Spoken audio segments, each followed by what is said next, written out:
Hi, Sher. Hey, Candace, good to see you. Good to see you today.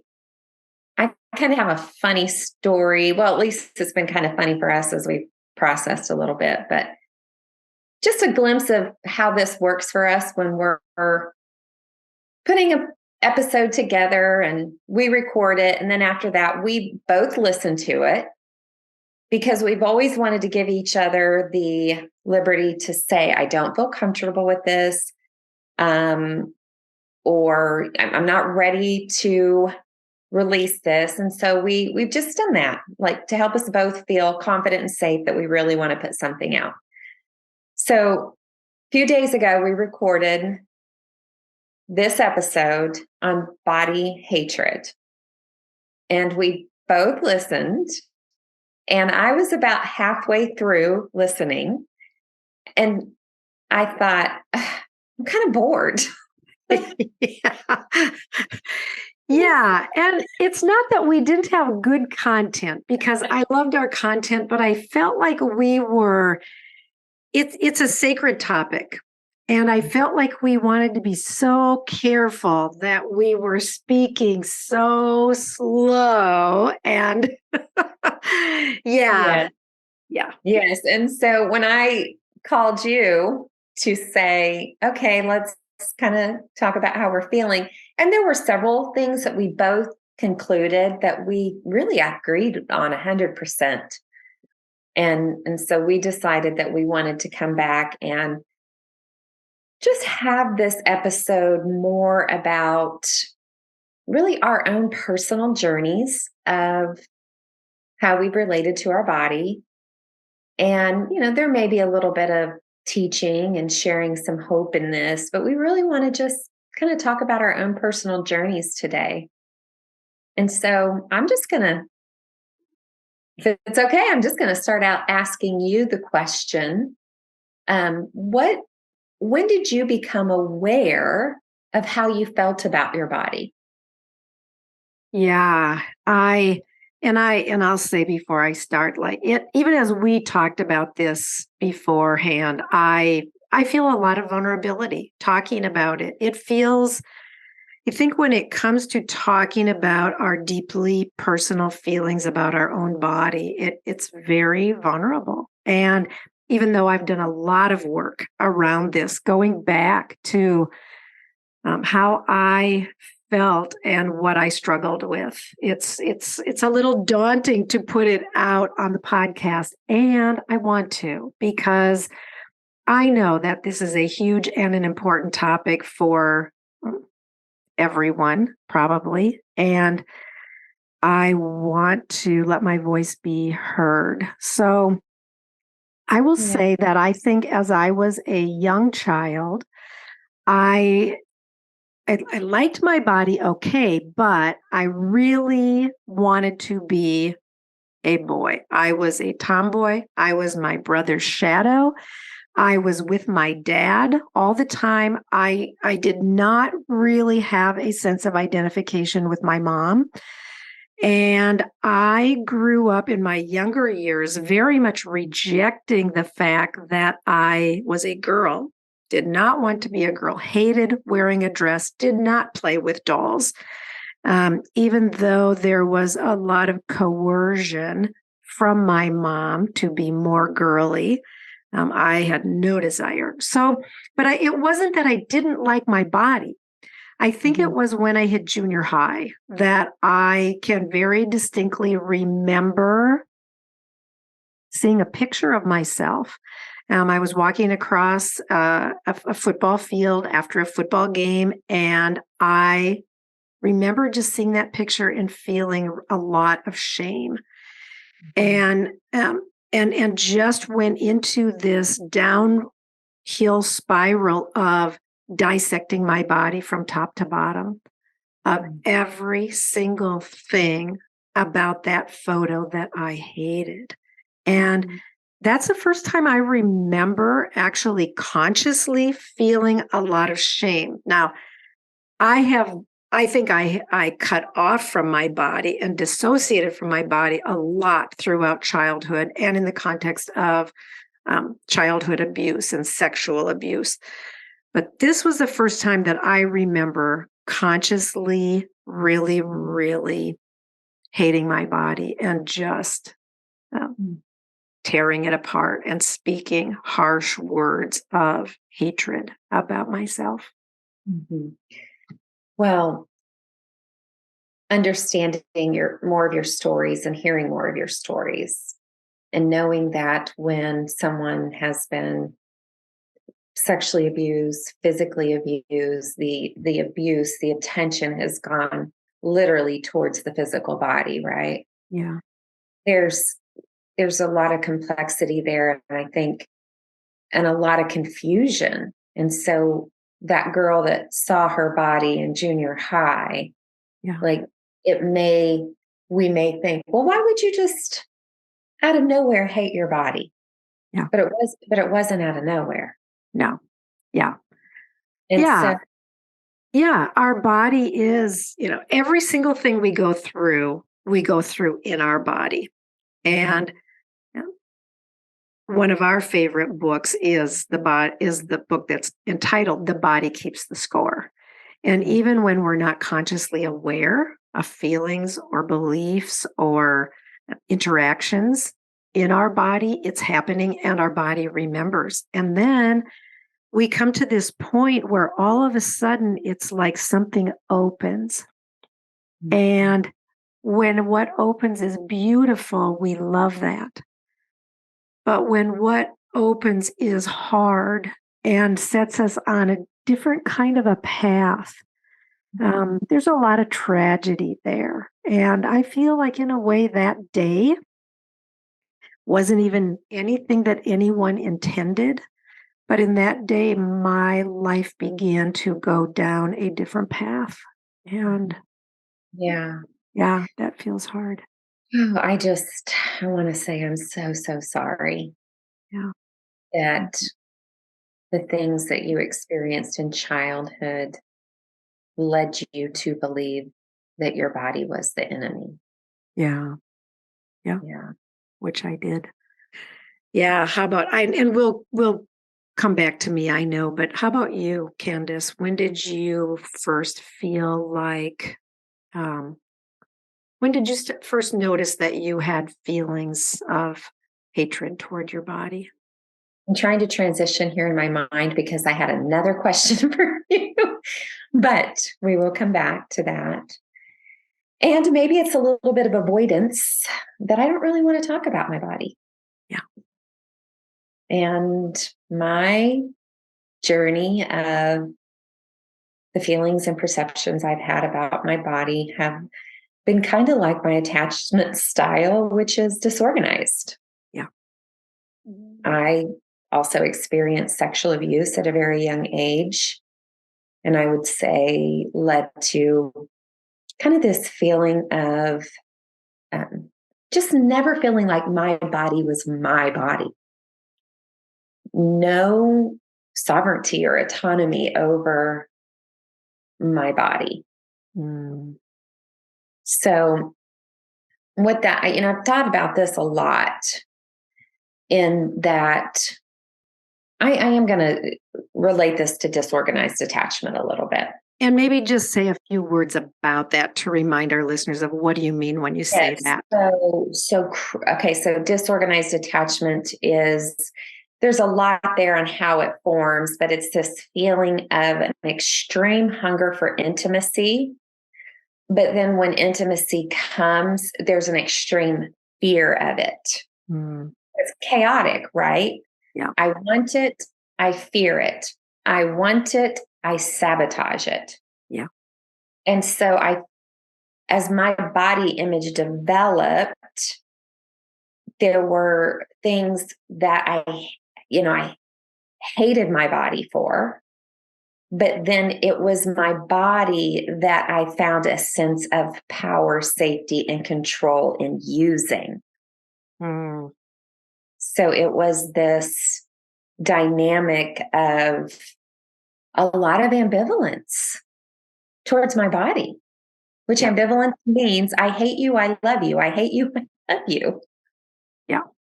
And especially as I got older, coming from a childhood that I had been overpowered. I did things I didn't want to do because I didn't have a choice. Yeah. And so what that looked like for me, I have talked to you about this several times, and I'm just going to say it here because that that movie, Pretty Woman, Yeah. with Richard Gere and Julia Roberts. The first time I heard her say this line, and I may not get it exactly right, something in me was like, I get you. I resonate with you. And I think honestly, I cried. I cried that someone on the movie screen used language that felt so much true for Yeah. me. Yeah. And so it is the scene where she's actually mad at Richard Gere for making her feel vulnerable to one of his friends because she was a prostitute, right? Yeah. And so she looked at him and very passionately said, I say who, I say when, I say where, I say how. And when I saw her say that, I cried Mm. because I got that was her way of protection, Yeah. which wouldn't make sense to an onlooker, right? Right. I mean, when you have experienced powerlessness, Mhm. you will find ways to have power, and that can look very different person to person, but we're all looking for the same thing, a way to have a sense of control, a way to say those words, but we all say it a little bit differently. How old do you think you were when you saw that? Saw the movie? Yeah, and heard that and identified with it.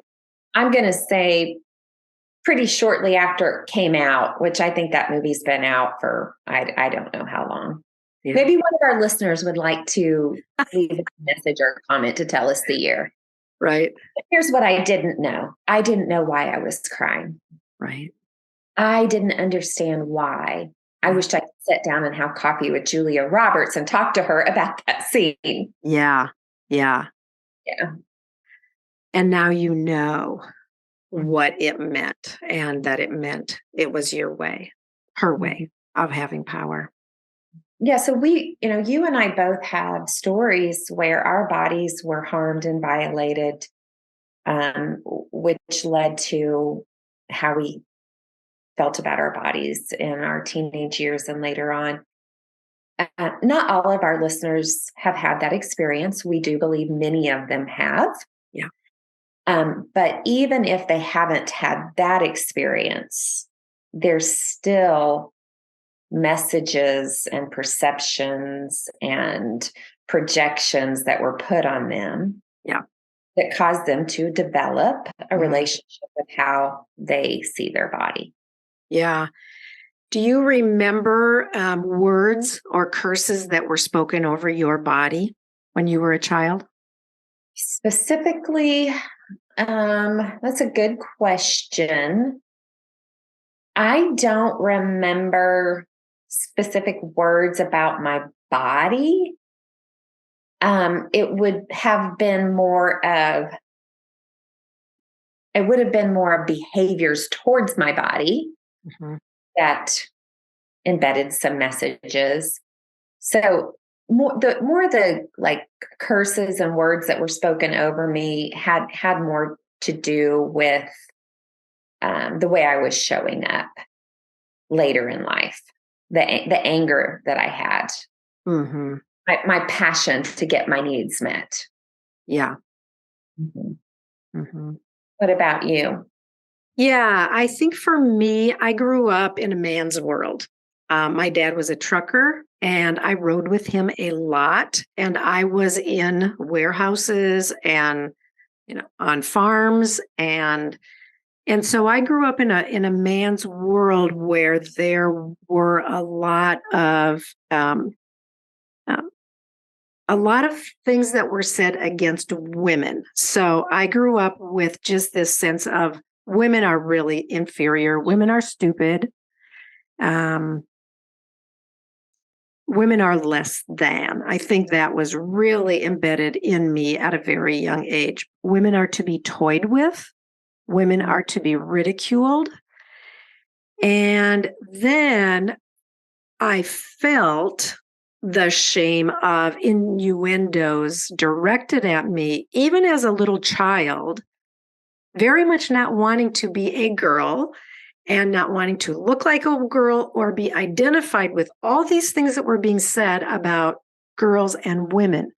So while I don't remember really direct statements that were made about my body, because I was a very thin, athletic, I had a very thin, athletic body from a little child on through.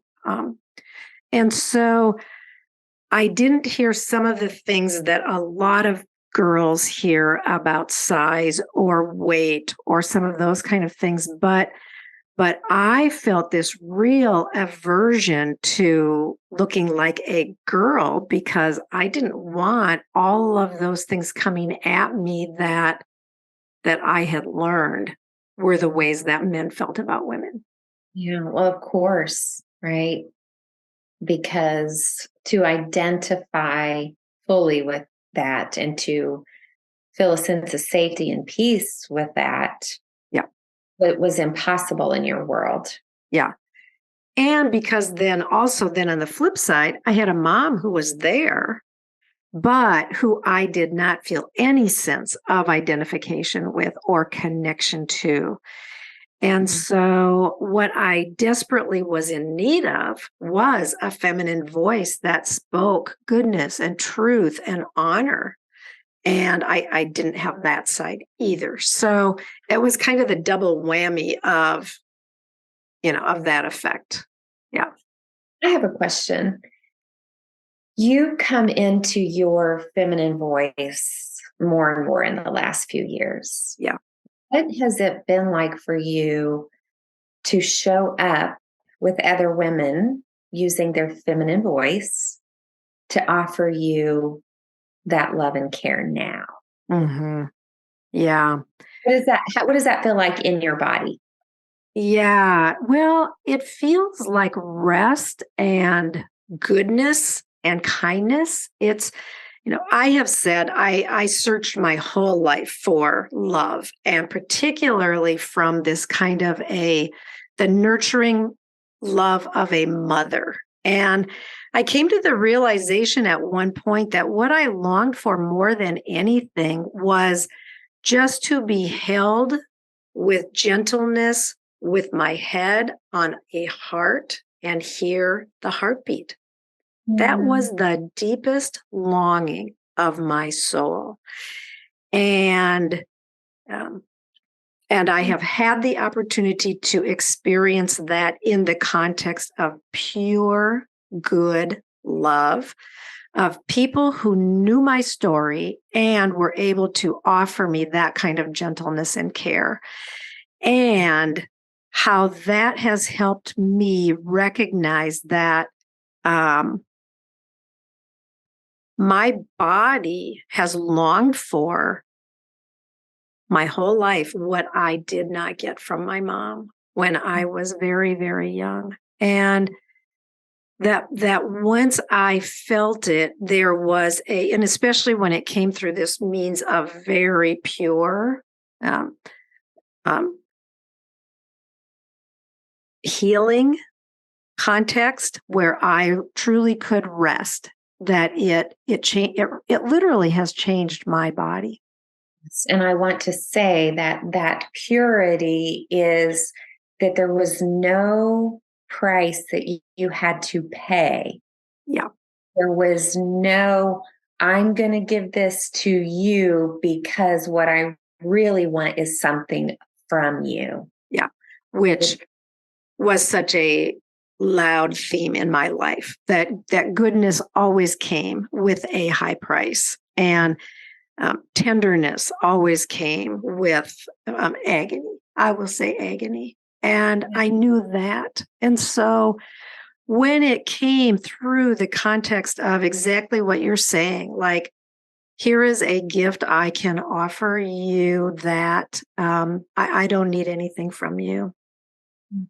It was profound for me, really important. One, I love that you have just stayed in the context of safe community and relationships where people have gotten to know you and your stories and have been able to draw near and be with you, and that you have even been able to now ask for what you need. Mhm. That is just a testament to what it means to heal in the context of relationships.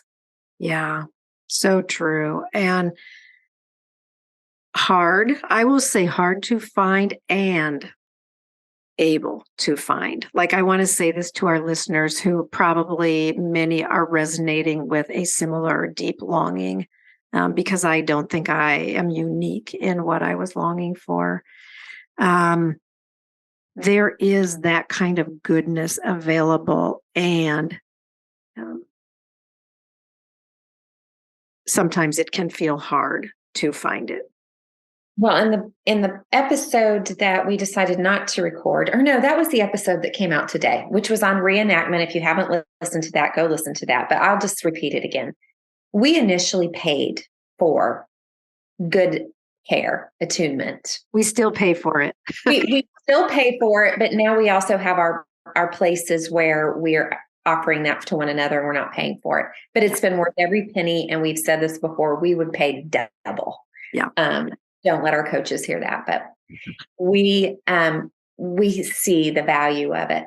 And we're talking in the context from our personal stories, but I just want to say to our listeners, the burden that I feel in bringing this topic to the light and having these conversations with you, processing trauma out loud, is younger girls these days. I mean, yes, we had it for sure. We had body comparison, we had body judgments, we had our own shit that we were working through from what we came through. But with the social media and so many other confusing messages, we have young girls now wanting to have corrective surgeries. And I'm not saying there's never a time for that.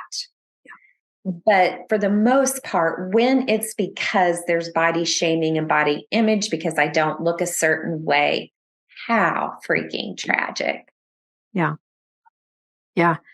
Kids are not allowed to be kids. And in one way, we weren't either. Like, we encountered things way beyond our years and were put in situations that never should have been. It's a different world today with the messaging and the availability to actually move toward life-altering procedures that kids don't understand. And even for me, I think it took me a long time to identify what is it that I'm looking for? What am I longing for? Right?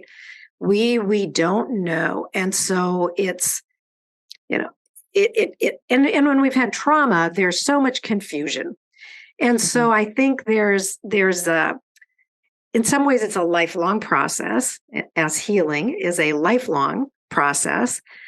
And we get these glimpses of goodness along the way that keep us going. But yeah, back to your statement, really hard. It's a hard day for children, and it's a hard day for parents of young children.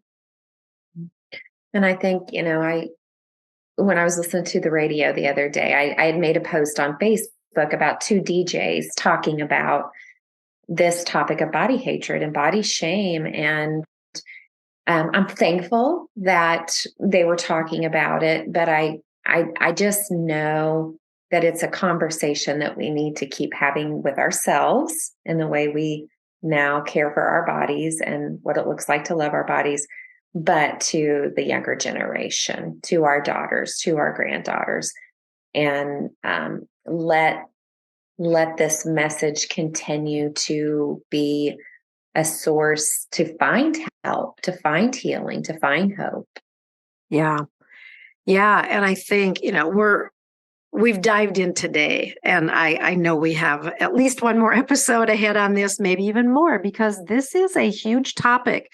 It's a huge topic for women and men too. I really believe we're kind of focusing our conversation toward women in a way, but I do believe that men struggle with body image too. But there are some differences, obviously. But when we think about all the generations alive today, I think millions of people would say, I hate my body. Mm-hmm. And what we want to really say is we know that. We know that journey. We know what that feels like. And we have found a lot of healing. We have so many more things that we want to talk about this. But I want to just leave our listeners with hope that we've talked about some of the hard stuff today, and particularly how childhood trauma plays into this and plays a huge role in the way that we, not only about how we feel about our body, but then how our body drives our styles of attachment and our sense of power or powerlessness, which really affects all of our relationships.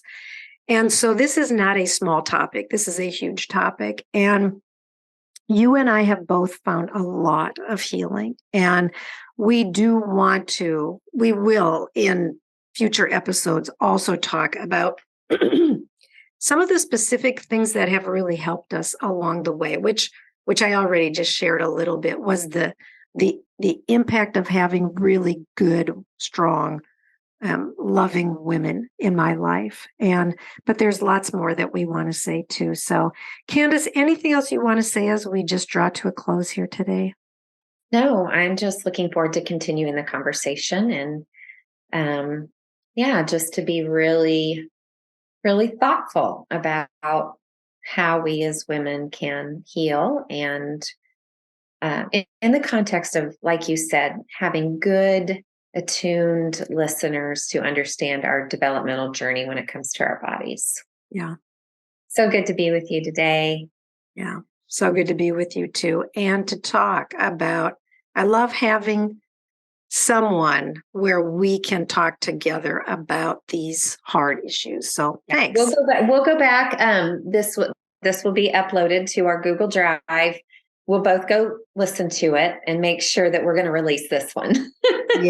Yeah, absolutely. Okay. Love you, friend. Love you too.